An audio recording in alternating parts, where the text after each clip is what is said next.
you take a test, like a COVID test or a pregnancy test, and get a result. But what happens if that result isn't right? You have probably heard the term false positive and false negative.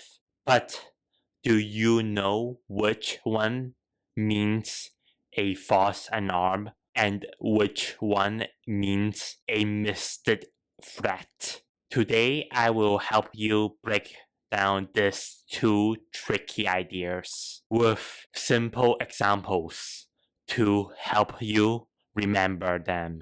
A false positive happens when a test says something is there, but it is actually not. You can think of it as a false alarm.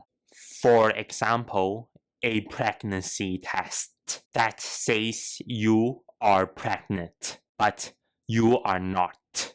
This can lead to unnecessary worry or surprise, especially with a pregnancy test, and it wastes time looking into something that isn't really a problem. So for a false negative, it is the opposite. The test says nothing is wrong, but there actually is. That is what we call a missed threat. For example, the COVID test. You have COVID, but the rapid test shows negative.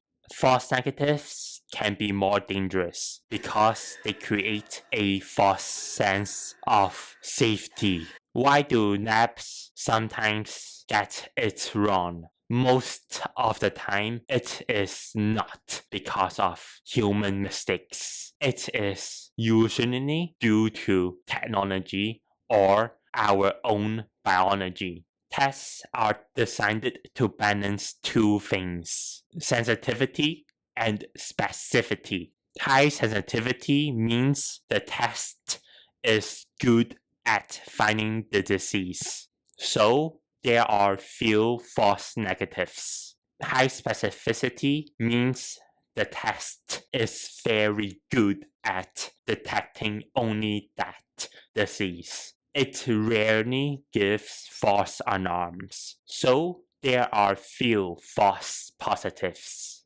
Often you can't have both sensitivity and specificity at 100%. If you take an HIV or antibody test too soon after being exposed, there might not be enough virus to find yet, which can cause a false negative. Sometimes a test that tries to identify virus A reacts to virus B because they are similar. This is known as cross-reactivity, and it can lead to a false positive. Many people ask which is worse. The answer depends on what the test is trying to find.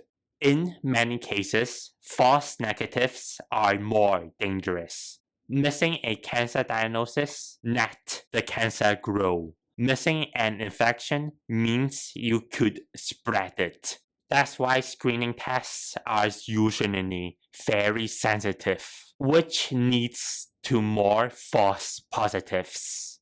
For rare diseases, prevalence rates are low, and the false positive rate can be even higher. But don't worry. If a screening test is positive, doctors usually confirms it with diagnostic test that is very specific. So the chance of a false positive is much lower. This way, using both tests helps protect patients from both false negatives and false positives. In general, false positives waste time, but false negatives can put your job, project, or health at risk. If you get a result that doesn't feel right, what should you do? First of all, don't panic. It is normal to repeat the test or get a diagnostic test to double check the result. Secondly, ask about specificity. You can ask your doctor what the test's false positive rate is. Lastly, remember a test is only one part of the whole picture. Your symptoms, medical history, and other results all matter for a diagnosis. Here is a quick summary. False positive is the test says yes, but in reality, it is a no. This is a false alarm. For a false negative, the test says no, but in reality, it is a yes. The problem was missed. No test is perfect. And that is about it. See you next time.